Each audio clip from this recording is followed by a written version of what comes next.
Hey, what's up? My name is Kabir. Welcome to my channel. I have tried recording this like 3-4 times, and I don't know, every time I've tried it, it kind of falls apart. I have a very interesting topic that I want to talk about that connects the past with the future. The thing that I want to talk about is basically known as Ordo up Chao. These three Latin words basically means order from the chaos. This is the motto of the 33rd degree Scottish Rite Freemasonry. I chose this very deliberately because the story I'm going to tell you, the story where the Western civilization hidden tradition actually come from, is a story exactly that creating order out of chaos, deliberately, systematically, over a period of time and centuries. This series is called The Hidden History of the Western World. Every episode we are going to follow a single thread. A thread that begins thousands of years ago and trace it step by step all the way to the present day. And I'm going to do something unusual. I'm not going to ask you to trust me. I'm going to read from their own book, their own symbols, their own words.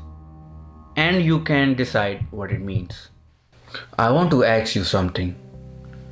When you look at the world right now, the wars that never seem to end, the symbols on your money, the rituals performed in plain sight at the Super Bowl, at the Olympics, at the biggest music events on the planet, does it ever feel like there is a script that is being followed? Like there is somewhere, someone who knows exactly how everything around the world is going to end, and they are not telling you. What if that script is 2600 years old? This is not a question I'm asking you to accept by faith. That is a question I'm going to answer with evidence, because there's a book, a real book written by a real man, and in that book he tells everything. His name was Albert Pike. He was born in Boston in 1809. He grew up becoming a lawyer, a newspaper editor, and eventually a general in the Confederate Army during the American Civil War. But none of that is why history remembers him. History remembers him because he was the Grand Master of the Scottish Rite of Freemasonry, the most powerful branch of the Masonic order in the United States. When he died in 1891, they did not bury him in an ordinary cemetery. They buried him inside the House of the Temple, the Scottish Rite headquarters in Washington, D.C., making him one of the only 3 people in history to receive that honor. And for over a century, a bronze statue of Albert Pike stood in the capital of the United States, the only Confederate general to be so memorialized in Washington. Think about that. In a city where Confederate statues have been pulled down across the country, this one stood out until 2020. You have to ask yourself why. But the reason I'm telling you about Albert Pike is not because of the statue, it's because of the book.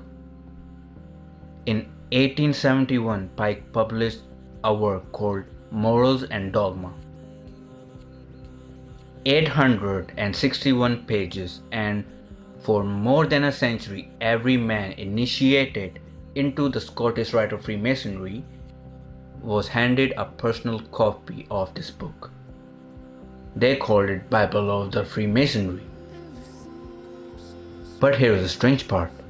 Masons who received the book were instructed, and this is documented, do not loan it, do not show it to outsiders, and do not discuss its contents outside the lodge. a book given to every member that nobody was allowed to discuss. Now, what does this Bible of Freemasonry actually says? It's very interesting. I want to walk you through the 3 most important things Pike revealed in that book, because each one leads to the next, and together they point to something that stretches back 1,000 years. The first thing Pike tells us is the goal of Freemasonry. He calls it the Great Work, in Latin the Magnum Opus. The Great Work, according to Pike, is the completion of a single millennial spanning project, the reconstruction of Solomon's Temple in Jerusalem. Not metaphorically, not in a spiritual way, but literally. This is why Freemasons use the language of builders, architect, and stonemasonry. Because in their theology, they are engaged in a construction of something, a project that, in their understanding, has been incomplete over 2,000 years. The Great Work, rebuilding Solomon's Temple. The second thing Pike reveals is the blueprint. He says the hidden instructions for completing the Great Work are not found in the Bible as you know it. They are encoded in the book of Revelation, the final book in the New Testament. The book reveals, Pike says, the book of Revelation, Pike says, is written in a coded language, and the key to decoding it is the Jewish mystical tradition known as the Kabbalah. The book of Revelation is the Masonic blueprint. And the third thing, the question Pike's admission immediately raises is this: where did the Kabbalah come from? The question has one answer, and that answer is the same place everything in this story begins. Ancient Babylon, 600 BC.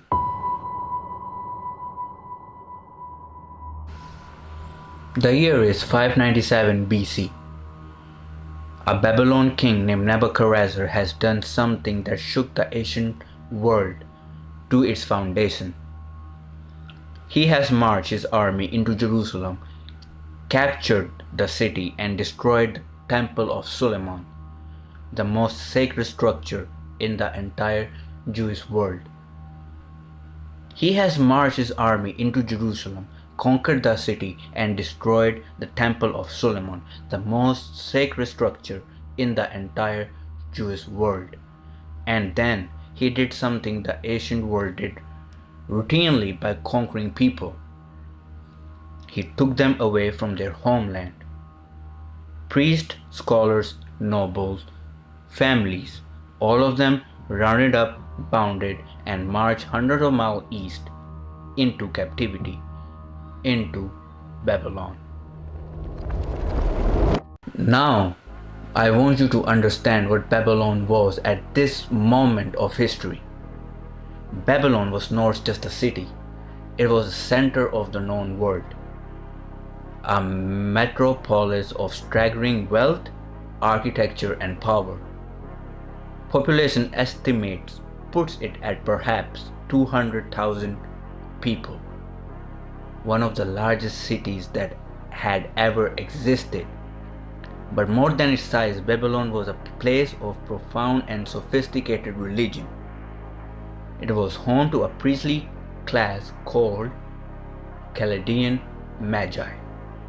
You may have heard of that word, Magi. We use it at Christmas, the wise men who visited the infant Jesus. But the Magi of the ancient Babylon were something far more complex than wise traveler bearing gifts. Okay? They were the most sophisticated religious practitioners of the ancient world. They were astrologers who had mapped the skies with breathtaking precision. They were practitioners of ritual magic, divination, and what we might call today a spirit contact.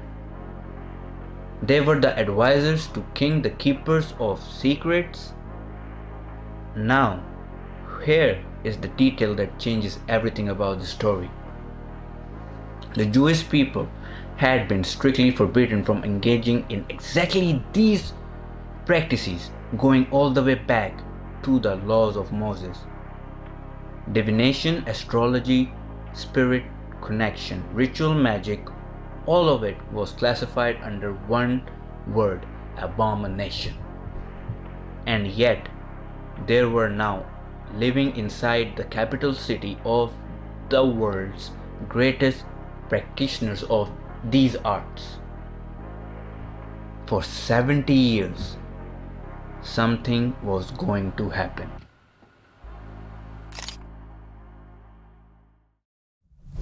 But here is a piece of the story that most researchers, even serious historians, miss entirely. The Magi of Babylon were not what they appear to be. A 20th century Bulgarian scholar named Franz Kamut spent decades uncovering the truth about them. What he found, published in his masterwork, Les Mages Hellenes, I might have butchered their name, was that the Magi history actually recorded were not the orthodox priests of the Persian religion known as Zoroastrianism. They were heretics. Kamut called them the Magusseans, I might have butchered that too, a breakaway priestly sect who had corrupted their own monotheistic religion by fusing it with the magic of Babylon. In the original Zoroastrian faith, magic and spirit contact were forbidden. The Magusseans did them anyway, and they built an entire sophisticated theology system around it. And here is the critical detail. Common research established that the Magusseans were based in Babylon, the same Babylon in the same century as the Jewish exile. Same city, same century, two forbidden traditions, one collision. And out of that collision, that fusion of two streams of hidden forbidden knowledge, came the Kabbalah. The word itself means received tradition in Hebrew, knowledge that was passed down through a secret initiatory chain. The mainstream Jewish community will tell you that the Kabbalah is a legitimate ancient mystical tradition, and they are not wrong about it being ancient. But what Albert Pike, the Grand Master of Freemasonry, tells us is that the same Kabbalah is the source of everything his organization has ever stood for. The Illuminati, the Templars, the Rosicrucians, the Freemasons, all of them, he says, are heirs to the Babylonian Kabbalah. The Kabbalah, born in Babylon, had a fusion of two hidden traditions. But to understand the Kabbalah, to understand what the Magi were actually practicing and what the Jewish exile absorbed, you have to understand the deepest layer of Babylonian religion, right?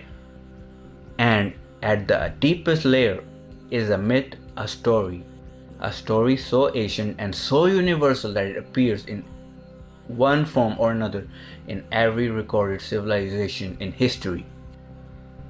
In 1890, a Scottish anthropologist named James George Fraser published his finding of lifetime in research into world religions. His book was called The Golden Borough. It is one of the most important and most unsettling books ever written, because what Fraser discovered was that across dozens of ancient civilizations, they had no contact with each other, separated by thousands of miles and thousands of years. The same God kept appearing. Different name, different face, but always the same story. The dying god, the master narrative of the ancient world. Let me describe this god to you. He is the sun god. He represents the light of the world, and his story is the story of the sun across the year.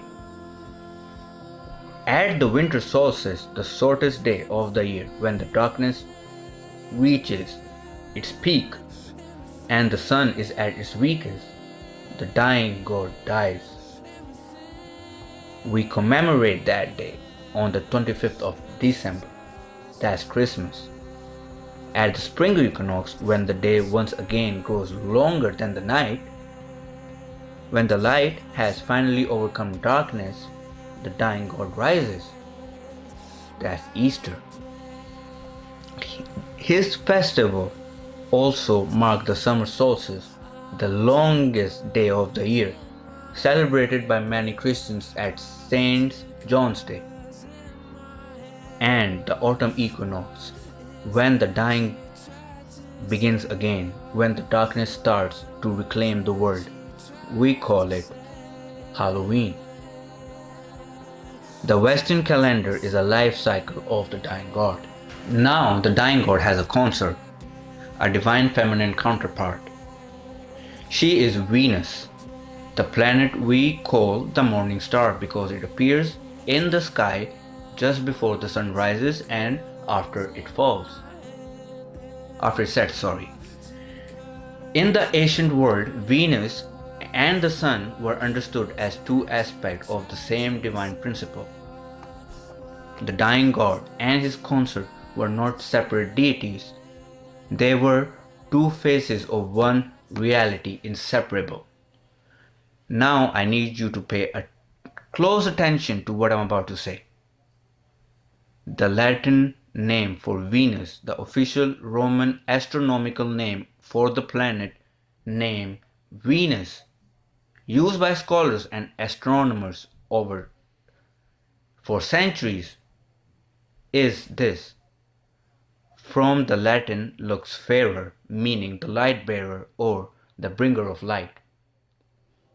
Venus, the morning star, the planet that bears the light before the sun arrives.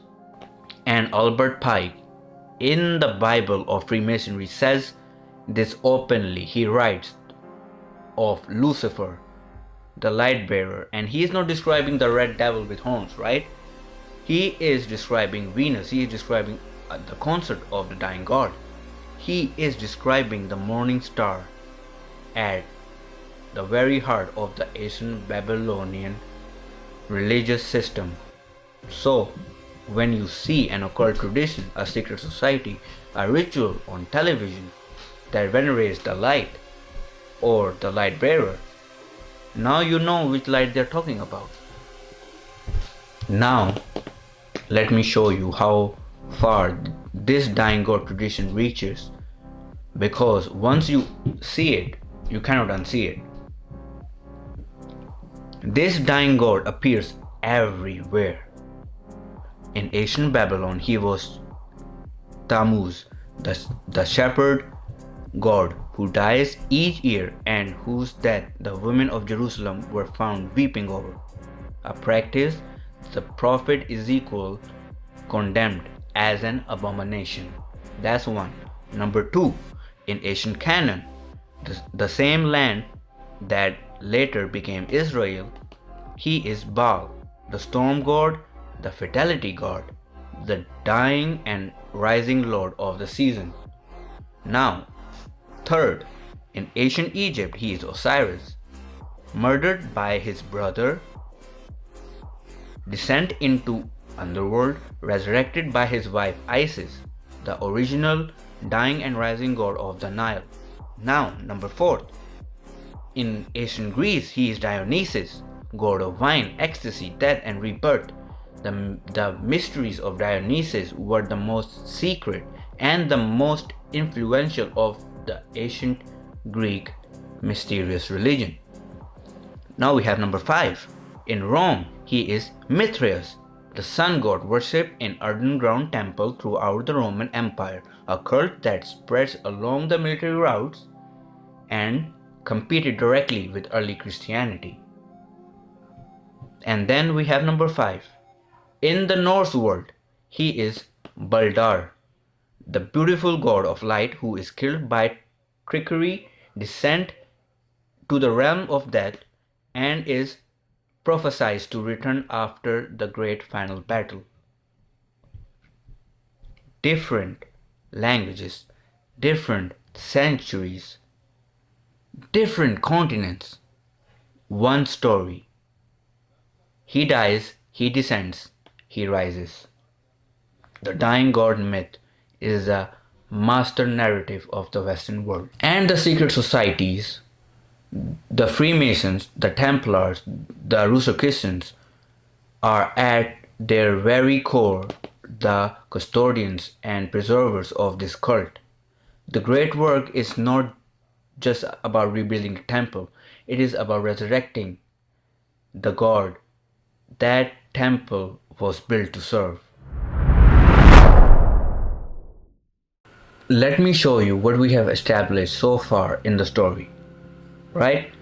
There is a man named Albert Pike, the Grand Master of Scottish Rite Freemasonry, who wrote in his own published book that Freemasonry's central goal is to rebuild Solomon's temple, and that the hidden key to that project is the Jewish Kabbalah, which is traced back to the ancient Magi. That Kabbalah was born in Babylon in the 6th century BC, where exiled Jews came into contact with the Magusseans heresies, and two forbidden traditions fused into one. At the heart of that fused tradition is the dying god myth, a solar deity which death and reconstruction is mapped directly onto the Western calendar you live by today. Christmas, Easter, St. John's Day, Halloween, and whose divine consort Venus, the morning star, carries the Latin name Lucifer. And this entire system traced back to one man, Nimrod, the founder of Babylon, who was himself the embodiment of the dying god who built the Tower of Babel as a ritual gateway, and whose tradition scattered across the ancient world when God shut it down. But here's the question none of this answers. Where did Nimrod knowledge come from? Before Babylon, before Nimrod, before the dying god cult spread across the ancient world, who were the first teachers? And the answer to that reaches further back than most people are prepared to go. It involves two brothers. One of them killed the other in the oldest murder in human history. It involves a race of being the Bible calls the Son of God, who came down to earth and did something that changed the human species forever. It involves a book that the early Christian church treated as sacred scripture and then deliberately had removed from the Bible. And it involves a mission granted by God Himself that has been running uninterruptedly since the beginning of time.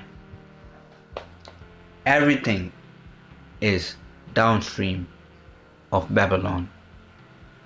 That's the video too. Subscribe and like the video if you like.